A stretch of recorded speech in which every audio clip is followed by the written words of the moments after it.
Alright mates, how's it going? In today's video, chapter 3 of Arthas, Rise of the Lich King. Jaina and Arthas get acquainted, Arthas does a bit of training, and then some other stuff happens too. So let's go! I'm proud of you, son. You've been pretty responsible recently. This has been a tough week for the young prince. Not only had Muradin's training begun, and was every bit as difficult as the dwarf had said it would be, Uther and Terenas had decided it was time for Arthas' training to be stepped up in other areas. So every day was jam-packed full of stuff.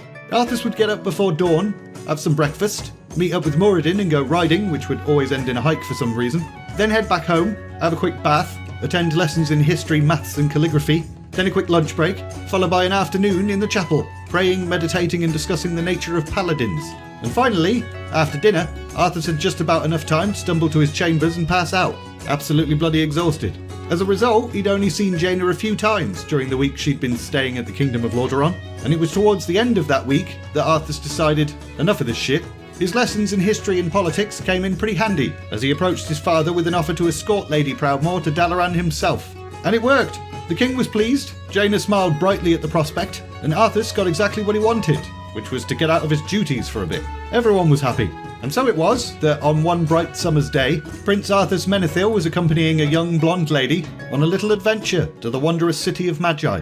They weren't alone, of course. 2 guards and a lady-in-waiting were being a bit cock-blocky, but they hung back enough to give the 2 nobles some privacy to get acquainted. The party rode for a while before stopping for a picnic lunch, and whilst Arthas and Jaina were munching away on sandwiches, a guard approached. "Sir, with your permission we'll make preparations to spend the night in Ambermill. Tomorrow we can push on the rest of the way and probably arrive in Dalaran before nightfall." But Arthas shook his head. "Nah, let's carry on. We'll camp overnight in the Hillsbrad area. That way Lady Jaina can arrive at Dalaran by mid-morning." Arthas turned and shot Jaina a cheesy smile, and she smiled back, although the prince did catch a hint of disappointment in her eyes. "Are you sure, sir? It would probably be better to accept the hospitality of the locals rather than subject the lady to sleeping in a field. It's fine, Caven. I'm quite capable of camping." A few hours later, they had arrived in the Hillsbrad area, and whilst the servants set up camp, Arthas and Jaina went for a little explore. They head up a hill to get a better view of their surroundings. To the west, they could see Ambermill and the distant spires of Baron Silverlane's keep. To the east, they could almost make out Dalaran itself, but more clearly, the Orcish internment camp to its south. Since the end of the Second War, a number of these places had popped up. King Terenas had explained that it was more merciful than just killing all the orcs. Plus, the beasts seemed to be suffering from some kind of weird lethargy recently, like they'd lost the will to fight, so capturing them wasn't even that difficult.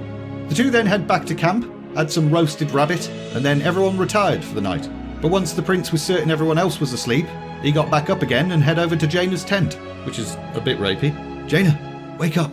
Arthas, is something wrong? You up for a little adventure?" "What sort of adventure?" "Trust me." "Alright, fine." The 2 then climbed the same hill they had earlier. "There, that's our destination. The internment camp. You ever seen one up close?" "No, and I don't want to." "Oh, come on, Jaina. It's our one chance to get a good look at an orc. Aren't you a little bit curious?" "Not even slightly. They killed Derek, my older brother. One of them killed Varian's father too. They've killed a lot of people, Jaina. That's why they're in these camps. It's the best place for them." Jaina fell silent, and Arthas took that as a rejection. "Alright, I'll take you back to camp." "No, let's go." So quietly, they made their descent. Whilst the 2 had been up the hill the first time, Arthas had made note of the patrols at the internment camp. And those patrols didn't appear all that different at night. I guess the guards don't think the orcs have it in them to escape. That works out well for us. Other than the patrols, there's some peeps stationed in those 2 watchtowers, but hopefully they'll be focused on the front rather than the rear. Arthas and Jaina then quietly waited for a guard to complete his circuit, and once he'd meandered past, it was time for some espionage. "Put your hood up. Ready?" "Let's go!" They slipped quickly and quietly down the rest of the hill, briefly stopping to wait for a guard in the tower to look the other way. Then they ran forward and pressed against the wall of the camp. There were plenty of holes in the wall, so the 2 had a look-see. And there they were, orcs. Some lay on the ground, covered with blankets. Others walked about, almost aimlessly. Jaina then noticed what looked like a family unit. "Oh, they look so sad." "Sad? Jaina, these brutes destroyed Stormwind. They killed your brother for light's sake. Don't waste your pity on them." "Yeah, but I didn't think they'd have children. Look at that one over there, it's got a baby." "Well, of course they have children. Even rats have children." Arthas was starting to get slightly irritated, but then he thought, well, maybe I should have expected this kind of reaction from a girl. "They look harmless to me. Are we sure they belong here? It's expensive anyway. Maybe they should just be released." "Jaina, they're killers. Even if right now they're all docile and lazy and stuff, who can say what would happen if they were released?" Jaina sighed softly and didn't answer. and Arthas decided he'd seen enough and it was time to leave. The guard on patrol would probably be back shortly anyway. Ready to go? Yeah. As the two started back towards the hill, Arthas glanced over his shoulder and saw the guard at the watchtower starting to turn. So he instinctively dove towards Jaina, grabbed her by the waist, and they both fell to the ground. Don't move. There's a guard looking right at us. Both Jaina and Arthas lay there, trying to stay as still as possible, and after a long moment, the guard finally turned to face the other direction, having apparently not seen them at all. Sorry about that. You alright? Jaina seemed to be grinning to herself about something. Yep. The two then returned to their respective tents back at camp, and Arthas couldn't help but think that today had been a very good day. Late the next morning, they arrived at Dalaran. Dalaran itself was pretty nice, maybe nicer than Capital City. It was impossibly clean, with towers and stained glass windows and gardens and all sorts of stuff. And in a way, it made Arthas feel ordinary, if not slightly dirty. As he glanced over at Jaina, he saw the look of awe and excitement on her face. I can't believe I get to study here. Yeah, it's pretty great. I'm told that outsiders aren't usually welcome, which is a shame. It would be nice to see you again. For a moment, Arthas completely forgot about how intimidating this city was, and both of them kind of blushed. It would be nice to see her again. Very nice indeed. But enough of that. Sometime later... Again, you little gnome girl! I'll pull your pigtails, you oof! Mid-taunt, a shield caught Muradin right in his face, causing him to actually stumble back a step or two. But before Arthas could celebrate the fact that he'd actually managed to hit his mentor, he found himself sailing through the air. As he landed hard on his back, he saw Muradin's beard appear above him, so he quickly parried with his sword and then kicked the dwarf in the belly. And this time, it was Muradin who went sailing through the air. The prince then charged his teacher, hitting him again and again until finally, the dwarf uttered the words that Arthas never thought he'd hear. I yield! And the prince kind of fell on his ass out of sheer shock. Well done, lad. So you have been paying attention. Arthas, who was relieved and pleased with the praise, grinned like an idiot to himself. He was 14 now, and had been training with Muradin several times a week for like 3 years or something. And although it had gone badly at first, which pretty much everyone expected, Arthas had stubbornly refused to give up. And for that stubborn refusal, he was rewarded twofold. Not only had he won the respect of Muradin Bronzebeard, but the dwarf had taught him things that the prince was pretty certain he'd never get from any sort of paladin training. For example, the trick of kicking someone in the belly, or stabbing them with a broken beer bottle. Thanks, Muradin. No probs, lad. Now off with you. You deserve some rest. The prince whistled as he strode towards his quarter. Muradin was a nice bloke. He'd grown quite fond of the little bugger. But a sudden outburst stopped Arthas in his tracks. No, father, I won't. Calia, I grow tired of this conversation. You have no say in this matter. Papa, please. Arthas edged a little closer to Calia's room and listened.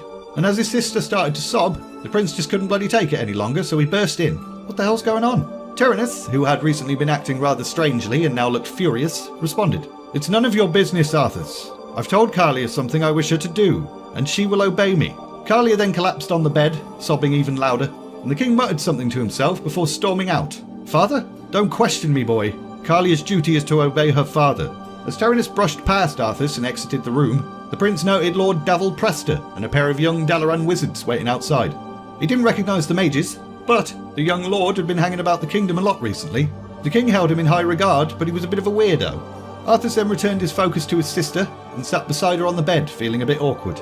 I'm sorry you had to see that, Arthas. What does father want? He wishes me to marry against my will. But you're only 16. That's what I said. But father doesn't care. I'm to marry Lord Prester on my birthday. Well, that seemed to explain why the lord had been hanging about so much. Oof. On the bright side, at least he's not some old man. Or an evil dragon pretending to be a human or something.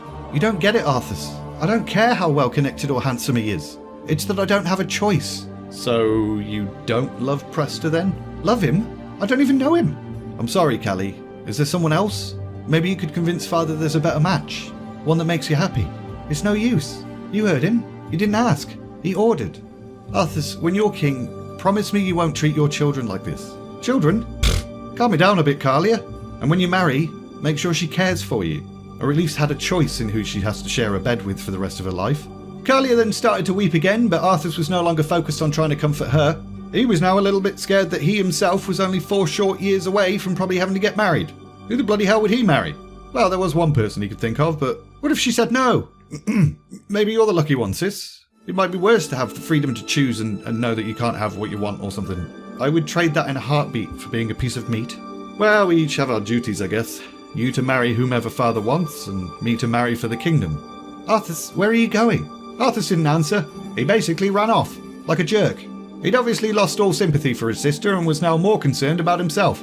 and since his thoughts were now all kerfuffled and stuff, he head over to the stables, quickly saddled Invincible, and off they galloped.